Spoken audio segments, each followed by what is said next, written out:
तो जब हम उसको विजुअलाइज करते हैं मैप को, यानी हम उसमें दृश्य करते हैं, तो हमारी उसके लिए जो मेमोरी है वो काफी बढ़ जाती है।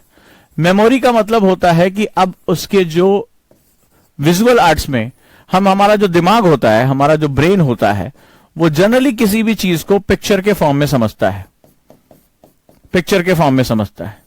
और न सिर्फ पिक्चर के फॉर्म में ये समझता है, साथ ही साथ वो उसको स्टोर भी करता है। हमारे जो दिमाग है उसमें इसको स्टोर भी करता है। किस फॉर्म में? पिक्चर के फॉर्म में। आप कई बार मैं इस पर क्लासेस ले चुका हूं। स्टोर करता है, और यही स्टोरेज जब आपकी दिमाग जब आपकी मांगे जाने पर फेच करता है, बोलता है कि मुझे लाओ, ठीक है, तो जब ये कहता है कि इन्फॉर्मेशन मुझे चाहिए, तो ये पिक्चर के फॉर्म में हमें वापस कर देता है और हम उसी को आंसर राइटिंग में या ऑब्जेक्टिव क्वेश्चन में करके दिखा देते हैं। इसीलिए जब हम पिक्चोरियल फॉर्म में किसी चीज को पढ़ते हैं तो वो हमारे लिए बहुत आसान हो जाता है। और आपने देखा होगा जो नई एनसीईआरटी उसने ढेर सारे पिक्चर्स, ढेर सारे मैप इस्तेमाल किए हैं। मैं उसी परंपरा को लेकर आगे बढ़ रहा हूं। हिस्ट्री जैसा सब्जेक्ट, आर्ट एंड कल्चर जैसा सब्जेक्ट, जहां पर ढेर सारे पिक्चर्स का मिलना बड़ा मुश्किल हो जाता है, कैसे हम करें, हमें बताया, हमें फैक्ट्स में ये उलझ के रह जाते हैं। ऐसे में अगर पूरी चीजों को देखा जाए तो हम उसको कैसे हम जो है जोड़कर आगे बढ़ सकते हैं, राइट। तो आज का जो हमारा पर्पस है वो यही है कि हम पिक्चोरियल फॉर्म में कैसे लेकर आगे बढ़ सकते हैं और कैसे अपने फंडामेंटल को प्रिपेयर कर सकते हैं। लेट्स स्टार्ट, शुरू करते हैं हम लोग, आ जाइए।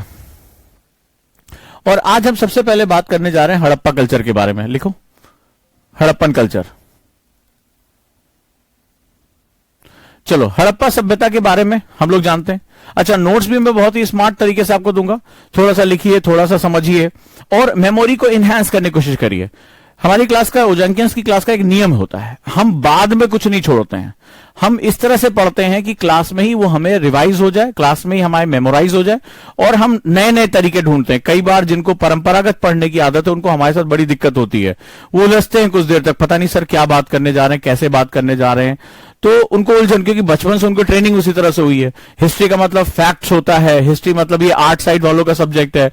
तो लेकिन यहां तो उजांग सर हिस्ट्री के आधार पर जो है भारत निर्माण की बात कर रहे हैं, हिस्ट्री के बेस पे जो है आज को जोड़ रहे हैं, आज की समस्याओं को कह रहे हैं कि हिस्ट्री के नजरिए से देखो, हिस्ट्री को आज के प्रॉब्लम्स के नजरिए से देखो, एडमिनिस्ट्रेटिव एटीट्यूड से देखो कि तुम भारत के प्रशासक बनने जा रहे हो, आईएएस ऑफिसर बनने जा रहे हो, तो इसके हिसाब से हिस्ट्री तुम्हारे लिए क्या होगा। तो वहां फैक्ट पीछे छूट जाते हैं, वहां पर जो है वो चीजें अंदर बीटीएल समझ में आता है कि इसके बीच में क्या था, वो चीजें कैसे हो रही थी, क्यों हो रही थी, व्हाई इट वाज हैपेंड। तो ये चीजें आपको समझ में आती है, तो फिर आपको लगता है अरे वाह, मेरे बड़े काम का सेगमेंट है। मैपिंग को हम लोग समझते हैं ये तो ज्योग्राफी का पार्ट है, लेकिन यहां तो हिस्ट्री में मैप कोई लेकर आ रहा है, तो कुछ ना कुछ हम लोग नया करते रहते हैं।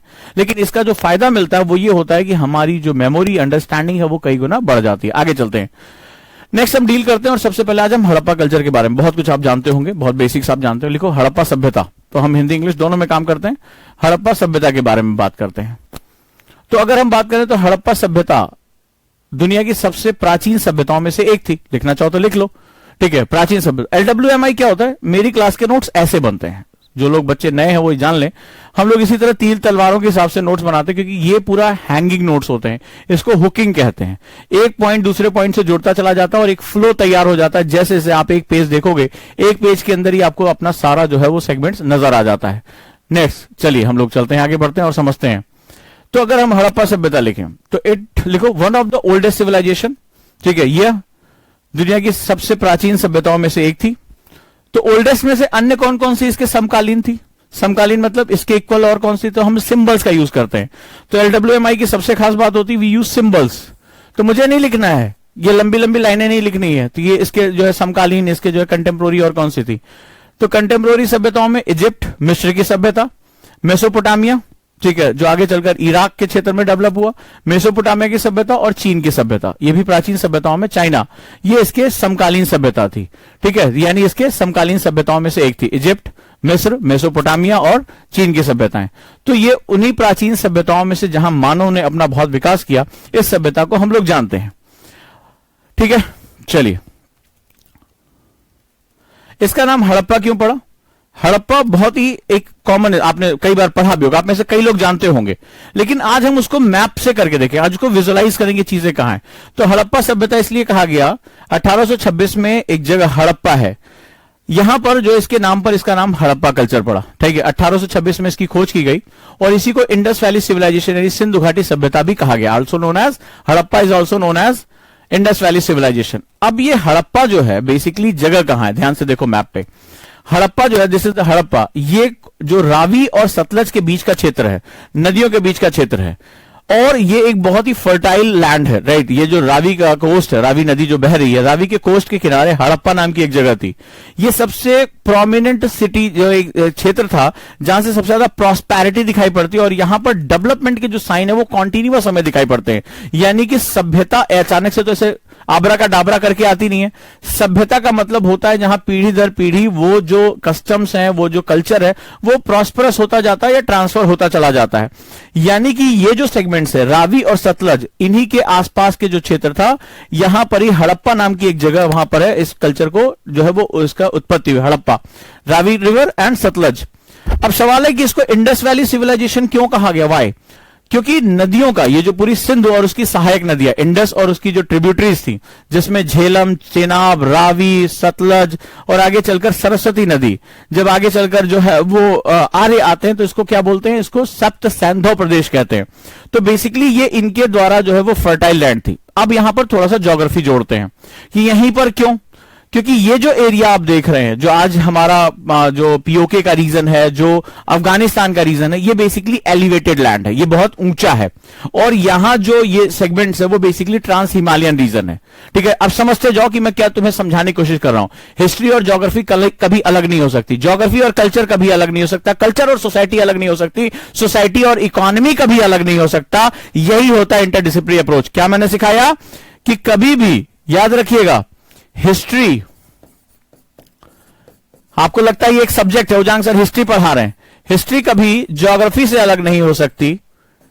अभी बताऊंगा कि क्यों आर्यंस नीचे की तरफ आए, आज इसी मैप से सब क्लियर हो जाएगा, बड़ा मजा आएगा तुम्हें।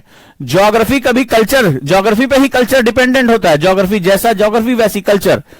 कल्चर से कभी सोसाइटी अलग नहीं हो सकती, समाज अलग नहीं हो सकता, और समाज से कभी इकोनॉमी अलग नहीं हो सकती, और इन दोनों से मिलकर कभी पॉलिटी अलग नहीं हो सकती, और पॉलिटी फिर से हिस्ट्री से अलग नहीं हो सकती। यह है पूरा इंटरडिसिप्लिनरी अप्रोच। इतिहास और भूगोल बहुत कुछ तय करते हैं, ठीक है। आक्रांता उधर से क्यों आए, क्यों आगे चलकर सल्तनत के लोग जो है वो स्टेपी प्रदेशों से आते हैं, क्यों हम ऊपर जाने की बजाय, अगर हम सिंधु सभ्यता के विस्तार की, हम नीचे मैदानों की तरफ जाते हैं। हमें ज्यादातर आलमगीरपुर और नीचे जो मेरठ तक हमें विस्तार क्यों दिखाई पड़ता है, क्यों हम नीचे की तरफ डेवलप होते हैं, ये क्यों हमारे लिए बहुत इंपॉर्टेंट है। क्यों हमने पोर्ट जो है वो डाउन साइड हमने बताया, अपर साइड क्यों नहीं बनाए। तो हिस्ट्री, ज्योग्राफी, ज्योग्राफी डिफाइन करता है कल्चर को, कल्चर डिफाइन करता है सोसाइटी को, ठीक है। सोसाइटी कैसी होगी, हम किस तरह के कस्टम्स को लेकर आगे चल रहे हैं, हम प्रोग्रेसिव हैं, हम इंडस्ट्रियलाइज्ड हैं, हम जो है वो अंधविश्वासी हैं, हम बहुत प्रोग्रेसिव हैं, हम किस रूप में हैं। सोसाइटी तय करेगी इकोनॉमी कैसी होगी, हम उद्यम करेंगे, हम समाज की सेवा करेंगे, हम जो है वो कबीलाई होंगे, हम ज्ञान आधारित सभ्यता बनेंगे, नहीं हम अंधविश्वास आधारित बनेंगे। हमारी पॉलिटी कैसी होगी, शासन व्यवस्था कैसी होगी हमारी, ठीक है। तो ये सब कुछ, और फिर इन सब मिलकर वही चीजें हमारी इतिहास बनती चली जाती हैं। अगर आज हम भारत को देखते हैं तो हमें दिखाई पड़ता, अरे भारत तो एक बहुत उद्यमी राष्ट्र था, भारत एक ऐसा राष्ट्र जहां घर घर में जो है हैंडीक्राफ्ट था, एक ऐसा राष्ट्र जो बहुत बड़ी मात्रा में अपनी जरूरत की चीजें बनाता था, एक ऐसा सेगमेंट था जहां पर नदियों के माध्यम से बहुत ढेर सारा फर्टाइल लैंड था हमारे पास, एलुवियल सॉइल यानी जलोढ़ मृदा थी, लेकिन उस मृदा को प्रयोग करके वहां पर हल करना, वहां के मिट्टी के बर्तन बनाना, नए नए अन्नागार करना, ये सब जो है हमने वहां पर जाकर सीखा। तो ये चीजें इस तरह से काम करती, इसी को बोलते हैं अंतर विषयक ज्ञान। तो एनसीईआरटी मैं जो पढ़ूंगा और जो मैं पढ़ाऊंगा वो इसी तरीके से पढ़ाऊंगा, क्लियर है।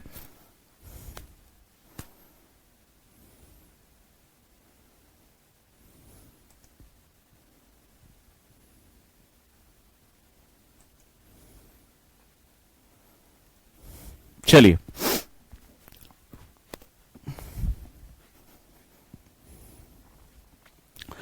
तो इंडस इसलिए कहा गया, ध्यान से समझिए, इसको मैप करते जाएं। This is a Jhelum, Chenab, Ravi, ठीक है, ये सब नदियां, सतलज, ये पूरा इलाका, ये बेसिकली एलुवियल सॉइल, किस तरह की सॉइल, जलोढ़ मृदा की था। नदियां अपने साथ क्या लेकर आती हैं, एलुवियल सॉइल लेकर आती, ज्योग्राफी में हिस्सा है। एलुवियल सॉइल की खास बात क्या होती, जलोढ़ मृदा, कौन सी मृदा है ये, लिखते जाओ, जलोढ़ मृदा है ये, ठीक है। This is the alluvial soil, alluvial.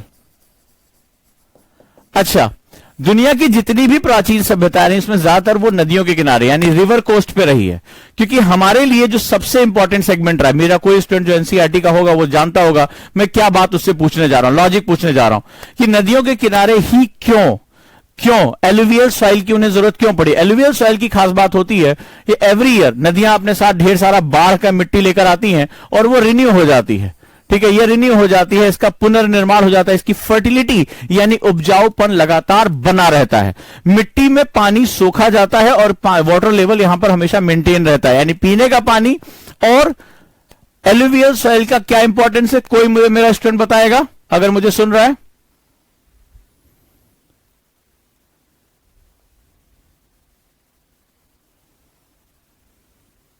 Tell in English, sir. You're telling in Hindi. So what kind of language you really read it? You try to understand it, right? Harappa के बारे में तुम्हारी नॉलेज क्या है? पढ़ा तुमने पक्का होगा। You must aware about the Harappan culture. एक बहुत ही सिविलाइज सोसाइटी। सिविलाइजेशन का मतलब what is meaning of civilization? You are not the tribal people, you don't live in the trees, ठीक है, पत्ते नहीं पहन के घूमते हो, सिविलाइज्ड हो, यानी कि जो नॉर्म्स ऑफ द सिविलाइजेशन है you follow all these thing. तो हमने सबसे पहली बात सिविलाइजेशन वर्ड का मतलब क्या हुआ? You must have the hierarchy in society और द सोशल स्ट्रक्चर, ठीक है, तुम्हारे पास एक सामाजिक संरचना है या तुम्हारे पास सामाजिक अनुक्रम है, इसीलिए तुम सिविलाइज्ड हो। तुम ऐसा थोड़े ना हो रहा घुमंतु घूम रहे हो या जो है शिकार करते घूम रहे हो, पत्ते पहन रहे हो, पेड़ों पे रह रहे हो, you don't live like animals. So this is mean the civilization. That means अब कोई भी समाज, एक बात बहुत ध्यान से समझना, कोई भी समाज तभी सिविलाइज होता है, the society become civilized when the first thing is you must have the facility of agriculture. बहुत ध्यान से समझना, एग्रीकल्चर ही प्रारंभिक समाजों की संरचना का मुख्य कारण होता है। एग्रीकल्चर यानी कृषि ही प्रारंभिक समाजों के निर्माण का प्रमुख कारण होता है। This is the agriculture. भाई जब तक मैं घूम रहा हूं, भाई मैं अपने शिकार के लिए घूम रहा हूं, उधर वो जानवर गया उसके पीछे चला गया, वो उसके पीछे चला गया, तो सोसाइटी समाज बनाने के लिए मुझे सुरक्षा चाहिए, एक जगह मुझे रहूं, और सबसे पहली सुरक्षा मुझे खाद्य सुरक्षा यानी food security. I must need a society must need a food security, otherwise मैं नोमैडिक हो जाऊंगा, मैं इधर से उधर जाऊंगा। तो जहां जहां एग्रीकल्चर प्रॉस्परस नहीं हो पाया, आप जरा ध्यान से देखें, जहां जहां दुनिया के जिन हिस्सों में जहां रेगिस्तानी जलवायु थी, जहां पर डेजर्ट क्लाइमेट था, वहां पर जहां जहां पर भी एग्रीकल्चर प्रोमिनेंट नहीं हो पाया, वहां पर आपको चाहे वो कालाहारी हो, सहारा डेजर्ट हो, अरेबियन हो, वहां वहां आप देखेंगे नोमैडिक्स, घुमंतु लोग ज्यादा दिखाई पड़ेंगे। और इंडिया में जो शुरुआती दौर से लेकर अब तक चलता चला आया, वहां पर हमें हमारे पास जो मिट्टियां रही हैं, हमारे पास जो रिवर्स रही हैं, वो हमारी सबसे बड़ी पावर रही हैं। वो जो एलुवियल सॉइल रही थी उसने बताया, और ऐसी वैसी नहीं, 5-7 नदियां, 7 रिवर्स, जो पंजाब बोलते हैं, पंजाब यानी 5 नदियों का जल, और जो दोआब बनता है यानी दोनों नदियों के बीच में, the land between the reverse, most fertile land होता है, मोस्ट जिसे मॉइस्चर वहां पे बहुत अच्छा बना रहता है, नमी बनी रहती है, मतलब बेस्ट प्लेस। वहां पर आपको ग्रास लैंड भी मिलेगा, आपको वहां पर जो घास की चरागाह जिसे हम लोग ग्रेजिंग लैंड बोलते हैं, जहां पर आपके पास धान, हर चीज का लॉजिक होता है। तो वहां पर क्या होगा, एग्रीकल्चर प्रॉस्परस हो जाएगा, और जैसे ही एग्रीकल्चर प्रॉस्परस होगा सोसाइटी आनी शुरू हो, समाज बनना शुरू हो जाएगा। समाज जब बनेगा यानी सोसाइटी डेवलपमेंट होगा, तो वहां पर हम हायरार्कीज बनाते हैं, कौन क्या काम करेगा, और जब वहां पे सोसाइटी में लेबर डिवीजन हो जाता है, कौन क्या काम करेगा, श्रम विभाजन होता है, समाज फिर इकोनॉमिक प्रॉस्पेरिटी को अटेन करना शुरू कर देता है। और जैसे जैसे इकोनॉमिक प्रॉस्पेरिटी अटेन होती है, वैसे वैसे समाज में हम आर्ट एंड कल्चर प्रॉस्परस होना, आयोजन यानी कि प्लानिंग इन द सिटीज देखना, ये सब हम देखते हैं, और हड़प्पा कल्चर में यही होता है। क्लियर हुआ? तो यहीं पर वो क्यों बसे, क्योंकि इस इलाके में ये पूरा इलाका जो था वो क्या था, हमारा एक तरह से माउंटेनियस रीजन था, एलिवेशन इसका बढ़ता चला जा रहा था। It is the whole Afghanistan region and present Pakistan region, यहां पर जमीन जो थी वो बड़ी उपजाऊ नहीं रह गई थी, बट दिस लैंड बहुत ये फर्टाइल था, यानी बाउंड्री जाने के लिए मुझे प्लेन्स, यानी कि जहां तक नदियां अपना एलुवियल सॉइल लेकर जा रही थी, वहीं पर ये प्रॉस्पेरिटी हमें दिखाई ज्यादा से ज्यादा पड़ती है। अदरवाइज ये क्या होगा, फिर ये डाउनवर्ड मूवमेंट करना शुरू करते हैं। क्लियर हुआ क्यों ये जो है वो डाउनवर्ड मूवमेंट करते हैं, क्यों ये जो पूरा प्लेन एरिया था ये आगे चलकर बहुत फर्टाइल हुआ। ये देखो, ये हिमालयन रीजन है, बहुत ज्यादा प्रॉस्पेरिटी नहीं है, ठीक है। एलएसी का रीजन, जैसे आज चाइना जहां पर हमारा झगड़ा चल रहा है, तो वहां पर क्या हो रहा है, यहां पर प्रॉस्पेरिटी के लिए चांसेस नहीं है। जो आपकी क्लाइमेट है वो बहुत ज्यादा डिफिकल्ट है, very difficult climate over there, जलवायु बहुत कठिन है। ये जो इलाका है, this region is very important. पहले ये इंडस आता है चूंकि सबसे डोमिनेंट है, उसके बाद गंगा का सेगमेंट आ जाता है जो धीरे धीरे प्रॉस्पेरिटी एंड एग्रीकल्चर डेवलपमेंट के लिए जाना जाता है। क्लियर हुआ? चलो, कहां पर था हड़प्पा? दिस इज कौन सी नदी के किनारे? पहला क्वेश्चन आया हुआ एग्जाम में, तो रावी नदी के तट पे, on the banks of Ravi.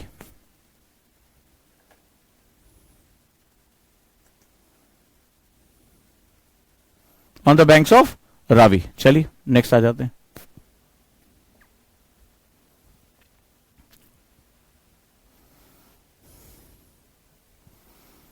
तो क्या इसकी बाउंड्री भी थी? Yes, some boundaries.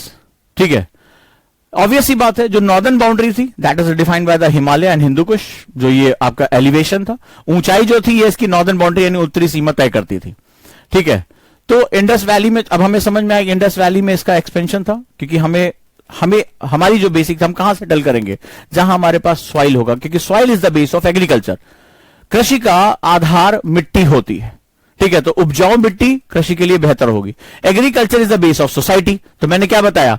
Soil is the base of agriculture, agriculture is the base of society, society made hierarchy, hierarchy made the labour division, and labour division made the different economic system and political system in any civilization. बहुत simple सा concept है, चीजें आपस में link है। फिर से कह रहा हूं, मिट्टी कृषि का आधार होती है, कृषि समाज का आधार होता है, खाद्य सुरक्षा का आधार होता है, समाज का अनुक्रम यानी कि जो लेबर डिवीजन यानी कि जो आपकी श्रम शक्ति का विभाजन होता है वो समाज में अर्थव्यवस्था और राजनीति को जन्म देता है या उसकी स्थापना करता है। क्लियर है? घबराने की बात नहीं है, जब आप एनसीईआरटी में इसको बहुत विस्तार से बताऊंगा। जस्ट लिंक इट, क्या होने जा रहा है और मेरे पढ़ाने का तरीका कैसे अलग होगा, कैसे मैं एक एक छोटे छोटे कॉन्सेप्ट के अंदर आपको जाकर जोड़ूंगा। कॉन्सेप्ट्स क्या होते हैं ये जानना आपके लिए बड़ा जरूरी है। फिर से रिवाइज करा रहा हूं, कॉन्सेप्ट इसलिए क्योंकि एक बार आपको ये पता चल गया कि किसी भी जो हमारा एक सिस्टम है, सिविलाइजेशन डेवलप हो रहा है, तो एग्रीकल्चर का डेवलप होना बहुत जरूरी। क्या आज हिंदुस्तान में एग्रीकल्चर का मुद्दा हट गया है? आज मुझे आप बताएंगे, आप सभी बहुत जागरूक है, क्या इंडियन एग्रीकल्चर वापस बहुत प्रॉस्परस हो चुकी है? क्या एग्रीकल्चर की सारी समस्याएं, कृषि की सारी समस्याएं खत्म हो गई हैं? बहुत ज्वलंत मुद्दा हाथ डाल रहा हूं मैं, तो तुम्हें हड़प्पा पढ़ा रहा हूं और हड़प्पा से एक कॉन्सेप्ट है, क्या मैं आज के समाज में उसको डाल सकता हूं, हां या ना? मुझे अब बताइए। अब यही सोच दो अलग अलग युगों की, they are two different ages, you are living in the 2021। मैं हड़प्पा के बारे में बात कर रहा हूं, सबसे एंशिएंट सिविलाइजेशन के में से एक की बात कर रहा हूं, और आपके पास अब समझ आ चुकी होगी why agriculture and food security is the base of any society, why it is concern in any country. Food security किसी कंट्री का कंसर्न क्यों बन जाता है? अब आप है यस या नो मुझे बताओ। अगर इतने कम टाइम में, अभी मुझे 20 मिनट हुआ, और अगर इतने कम टाइम में दो मुद्दों को आप अगर जोड़ पा रहे, this is the magic of interdisciplinary approach of study. यही इंटरडिसिप्लिनरी अप्रोच का यानी अंतर विषयक नॉलेज का सबसे मूलभूत आधार होता है। यस या नो बताइए, क्या आज आप इस बात को समझ पाए? दो बड़े इंपॉर्टेंट पॉइंट समझ में आए। इंटरडिसिप्लिनरी अप्रोच में आपको यह समझ में आया कि history, geography, culture, society, economy and polity, how they link to each other. बहुत खूबसूरत बात है। इसको बना के आज क्या करोगे? इसको बनाकर आज अपने पेज पे लिख के इसको टांग दोगे जहां भी पढ़ते हैं। ये अलग अलग डब्बे नहीं है, ये रेलगाड़ी के पार्ट हैं, इनको हमें खींचना है, नंबर 1। दूसरा मैंने अभी क्या बताया? दूसरा मैंने आपको सिंपल बताया, सॉइल यानी मृदा is the base of agriculture, कृषि का आधार होती है। Agriculture is the base of society, क्योंकि एग्रीकल्चर हमें क्या प्रोवाइड कराती है? खाद्य सुरक्षा, फूड सिक्योरिटी। और किसी भी समाज में जब सुरक्षा मिलने जाती, जानवरों से सुरक्षा, खाद्य सुरक्षा पहली सुरक्षा है, तो समाज इकट्ठा होता है। समाज का मतलब क्या होता है? समुदाय, कम्युनिटीज का एक जगह इकट्ठा हो जाना। और जब वो इकट्ठा होता है, रिप्रोडक्शन करते हैं, बच्चों की संख्या बढ़ती है, आबादी बढ़ती है, धीरे धीरे वो सोसाइटी में डेवलप हो जाते हैं। When society has the labour division, श्रम में इसमें जो है विभाजन होता है, तो then is the base of economy and polity. आपकी सत्ता, राजा कौन बनेगा, राजा का तरीका क्या होगा, राज्य प्रशासन कैसे चलाया जाएगा, टैक्स किससे लिए जाएंगे, टैक्सेशन सिस्टम, आगे सबको पता है कि आगे क्या पढ़ाना जाना है। एंड पॉलिटी यानी अर्थव्यवस्था और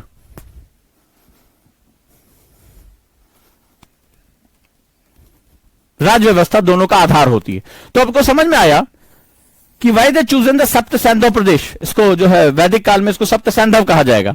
Indus, why this is known as Indus, why Indus only? Indus valley civilization क्यों कहा गया? क्लियर है? मैंने हिस्ट्री को ज्योग्राफी से समझाया है। आप मुझसे ज्यादा पढ़े होंगे, आपने हड़प्पा को बहुत अच्छे से पढ़ा होगा। बस मैंने तो अभी सान्याल की एक नई किताब आई है, ठीक है, बहुत प्यारे नया रिसर्च आया, बहुत अच्छा लिखते हैं सान्याल, और मैं तो नई नई चीजें पढ़ता रहता हूं।